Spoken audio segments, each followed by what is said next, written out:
이제 말씀을 전합니다. 먼저 이 귀한 이 기도의 시간에 여러분 다 나오셔서 오늘 하루를 이 기도로 예배로 시작하는 여러분들을 한 사람 한 사람 축복합니다. 이제 축복할 때에 믿음을 가지고 아멘으로 응답하시기 바랍니다. 평안하십시오. 성령 충만하십시오.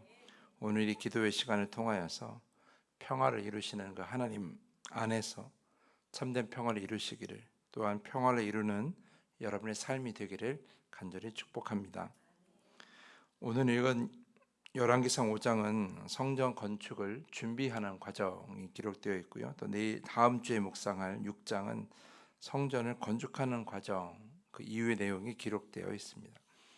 성전 건축은 원래 솔로몬이 아니라 아버지 다윗이 원했던 일이죠. 하지만 하나님은 다윗이 아닌 다음 왕 솔로몬이 이 일을 할 것이다라고 말씀하셨습니다. 왜 그렇게 성전 건축을 미루셨는가? 그 이유가 저는 3절에 나와 있다고 보는데요. 3절 말씀 보면 당신도 알거니와 내 아버지 다윗이 사방의 전쟁으로 말미암아 그의 하나님 여호와 이름을 위하여 성전을 건축하지 못하고 여호와께서 그의 원수들을 그의 발바닥 밑에 두시기를 기다렸나이다. 이 3절의 마지막 부분, 그의 원수들을 그의 발바닥 밑에 두시기를 기다렸나이다. 이 말씀이 어떤 의미를 가지고 있을까요? 이 말씀은 전쟁이 단순히 끝나기를 기다렸다라는 말을 의미하는 것이 아닙니다. 그 당시의 전쟁은 이기기 위한 전쟁이 아니에요. 이스라엘 역사를 생각해 보면 그것은 단순한 전쟁이 아니라 하나님의 약속이 이루어지는 겁니다. 하나님의 약속이 무엇입니까? 이스라엘 백성들이 약속의 땅에 정착하는 거예요. 가나안 땅을 원주민들을 몰아내고 그 땅에 정착하는 것은 하나님의 약속이었습니다. 그 약속 때문에 이스라엘 백성들이 광야에서 오랜 시간을 보냈고 애굽에서 탈출하여 여기까지 오게 된 거예요. 그렇기 때문에 그 약속을 하나님은 먼저 이루시길 바라신 것이죠. 단순히 전쟁이 있으니까 성전 건축을 미루어라가 아니라 내가 먼저 너희들에게 약속을 이루어 주겠다라는 그런 마음이 있으셨다라는 거죠. 그렇게 평화가 찾아오게 된 것이죠. 단순한 평화가 아니라 하나님의 약속이 이루어지고 그 약속 안에서 이스라엘 백성들이 참된 평화를 누리게 된 것입니다. 그렇다면 이 평화는 누구의 공로입니까? 여호수아입니까? 아니면 사울입니까? 아니면 다윗입니까? 아니면 마무리한 솔로몬입니까? 4절 말씀 보면 솔로몬은 이렇게 고백합니다. 이제 내 하나님 여호와께서 내게 사방의 태평을 주심에 원수도 없고 재앙도 없도다. 제가 앞에서 열거한 사람들, 그 이름들은 하나님께서 그 가나안 땅의 원주민들을 몰아내기 위해서 사용한 사람들은 맞습니다. 그들이 전쟁의 최 앞에 섰었고, 그래서 그들로 통하여 많은 전쟁에서 이기게 되었고, 그래서 이 참된 평화를 누린 것은 맞지만, 그러나 솔로몬의 고백처럼 실제로 평화를 이루신 것은 하나님이십니다. 왜냐하면 이것은 하나님의 약속이기 때문이고, 그래서 하나님의 힘으로 이루어 주신 거예요. 원래는 이스라엘 백성들이 도저히 싸울 수 없는 강한 원주민들이었지만, 가나안 원주민들이었지만 하나님이 말도 안 되는 그런 방법으로 그들을 이기게 하신 것이죠. 그래서 결국은 이 평화를 이룬 것은 여러 사람을 통해서 오랜 시간이 걸리긴 했어도 결국 하나님이 이루어 주신 것이고 하나님이 약속을 행하신 것입니다. 이것이 우리가 오늘 이 본문에서 기억해야 될 가장 중요한 부분인 것이죠.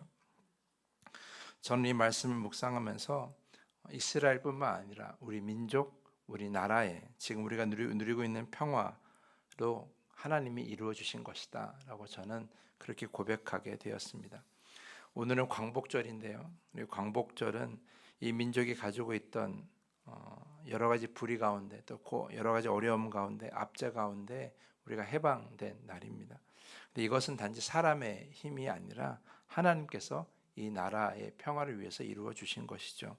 왜냐하면 그 당시에 많은 사람들이 독립운동에 또한 만세운동에 참여했는데 그 중심에는 교회가 있었기 때문이에요.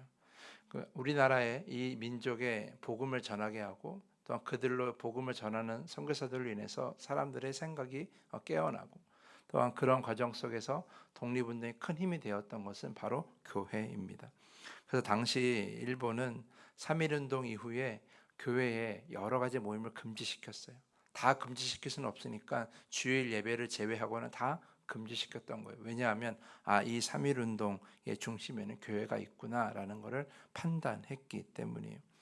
그래서 3.1 운동 이후에 많은 교회 목사님들 또 성도님들이 일본에 끌려가게 되고 많은 고생을 당하게 됩니다.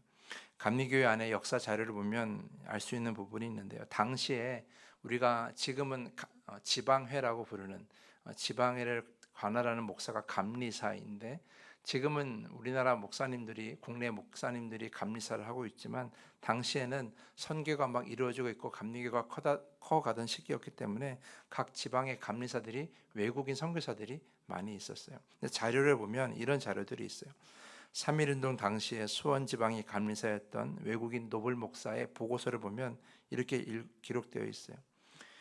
3월 1일부터 조선 독립운동이 시작된 후로 교회를 신방하기에 불가능한 것은 선교사들이 회당을 신방한 후에는 순사가 더욱 심함으로 9월 1일까지 교회 사찰하기가 곤란하였습니다. 목사 5인과 인도자 13인이 수감되었고 교인 13인이 일병에게 피살되었습니다. 그러므로 교역자 52인이 없어졌습니다. 그중 목사 3인은 노여났고 1인은 보석으로 나왔습니다. 남양과 제암과 오산구역의 7개 예배당이 일병에게 파괴당하였고 그 근방에 329척 가옥이 불탔고 1600인이 거처할 곳이 없게 되었고 그 지경의 참사자 수를 분명히 알기 어려우나 신용할 만한 통지에 의하면 신자와 불신자를 합하여 82인이라 합니다. 라는 거죠. 전 이 보고서에서 가장 충격이었던 건 교역자 52인이 없어졌다라는 말이에요. 교역자 52인이 독립운동 때문에 사라진 것이죠. 죽었던, 다쳤던, 끌려갔던. 3.1 운동 이후에 이 교회가 중심이 되어서 그렇게 많은 목회자들과 성도들이 그 독립운동에 참여하게 된 것입니다. 또 평양 감리사였던 무호 목사의 보고서도 제가 읽어드리면, 본 지방회를 개최하려고 할 때에 조선인 목사 중 1인이 말하기를 금년 지방회는 감옥에서 개최하면 좋겠다 이렇게 말합니다. 까닭은 근본 조선 독립운동을 인하여 감옥에 있는 목사, 전도사, 권사, 속장, 학교교사, 주일학교 교사의 합수가 160인이라. 원래 목사의 수가 28인데 그중 14인은 구속되고 4인은 사직하다. 고로 남은 이가 불과 10인이라. 집사 성품 받은 목사 10인 중 8인은 구속되고 1인은 신병으로 휴직하니 연회 연말에 2인만 남았더라. 평양 성내 5처 교회당에서 담임 목사 6인이 구속되니 그 후로는 여러 회당이 본처 전도인 1인과 교회 직원이 합력하여 교회 사무를 처리하여 나가다가 지금은 신임 본처 전도자인들이 각 구역을 담임하고 그중 1구역만 목사가 담임하다가 이 구역에 전도사 1인을 파송하였더니 사무를 시작한 지 일주일이 못되어 또 금고되었다. 이 이야기를 보면 목사, 전도사, 권사, 속장, 학교교사, 주일학교 교사 합반수가 160명이 구속되었다라는 거예요. 원래 목사 수가 28인데 반 이상이 구속되었다는 거예요. 그래서 1인만 목사하고 있었는데, 그래서 다른 전도사를 파송했는데 파송당한 사람도 일주일 만에 또 다시 끌려가게 되었다.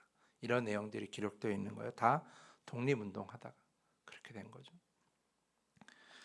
이 보고서의 마지막에 이 무호 목사님이 이렇게 이야기를 하는 거예요. 교회는 일주로 사사간 예배를 정지하는 지경에 있을지라도 하나님의 나라 일은 실패되지 아니하였다라는 거예요. 이게 무슨 의미입니까? 4주간, 4주간 4번이나 예배를 금지당했어요. 독립운동 때문에. 근데 무호 목사는 이렇게 고백합니다. 하나님의 나라 일은 실패하지 않았다라는 거예요. 하나님께서는 이들을 통하여 이 나라의 독립을 운동을 이끄셨어요. 물론 기독교인이 아닌 사람도 많이 있죠. 그러나 기독교인들도 많이 참여했어요. 특히 감리교회인들도 많이 참여했어요. 그렇게 나라의 평화를 이루신 것이죠. 그 나라의 평화를 이루기 위해 많은 목사, 전도사, 권사, 속장, 교사, 많은 성도들이, 지금 같으면 여러분들이 다 참여한 거예요. 여러분들이 그렇게 참여해서 이 독립을 이끈 것이죠. 그렇게 참여해서 많은 사람들이 희생했지만 결국 그들에게 믿음을 주고 참여하게 한 것은 하나님이시라. 그래서 하나님께서 이 나라에 평화를 이루어 주신 것이죠. 그럼 여러분은 지금 우리가 누리고 있는 평화를 너무나 쉽게 생각하지 마시고 감사하게 생각하셔야 돼요. 하나님께서 그렇게 이스라엘의 태평, 사방의 태평을 허락하신 것처럼 지금 우리의 민족, 이 나라의 평화도 하나님께서 만들어 주신 것입니다. 이 평화를 지킬 의무가 바로 여러분께 있고 교회가 있는 거예요. 삶이 점점 강팍해져 가고 세상의 평화가 사라져 가는 이때 혼자 살아가는 것이 너무나 힘들어 가고 밖에 나가서 사는 것이 무서운 이 시대에 정말 많은 과학이 발전했고 문명이 발전했어도 평화는 사라져가는 이때에 우리 교회가, 우리 성도가 정말 하나님의 마음을 따라서 평화를 이루는 도구가 되어야 할 것입니다. 그것이 오늘 우리가 가져야 될 사명이라고 생각해요. 전쟁이 점점 쉬워지는 시대가 되었고 사람을 때리고 폭력하고 또한 사람에게 분노하고 평화를 해치는 일을 하는 것이 너무 쉬워지는 시대에 우리가 살고 있습니다. 그때 우리가 해야 할 것은 평화를 이루는 하나님의 마음을 닮아서 우리가 그 평화의 도구가 되는 것입니다. 특별히 더함교회가 그렇게 되기를 간절히 저는 기도합니다. 더함교회 성도님들이 그렇게 되기를 간절히 기도합니다. 여러분도 그렇게 기도하십시오. 주님, 나만 이루는 평화가 아니라 내가 있는 모든 것이 평화를 이루는 그러한 곳이 되게 하여 주시옵소서. 그 모든 것이 하나님께서 평화를 이루게 하여 주시옵소서. 참된 평화 안에서 우리가 참된 안식을 누리고 하나님을 더욱더 찬양하게 하여 주시옵소서. 그렇게 기도하는 여러분 모두가 될 수 있기를 간절히 부탁을 드리면서 오늘 말씀을 마치겠습니다. 이 시간에 더 깊은 기도의 시간으로 나아갑니다. 지난날 우리 민족을 구원하여 주시고 평화를 이루게 하심에 감사드립니다. 앞으로도 이 민족의 평화를 이루어 주시고 세상의 평화를 이루는 도구로 사용하옵소서. 특별히 이 일에 더함교회가 우리 모든 성도님들이 쓰임받게 하옵소서.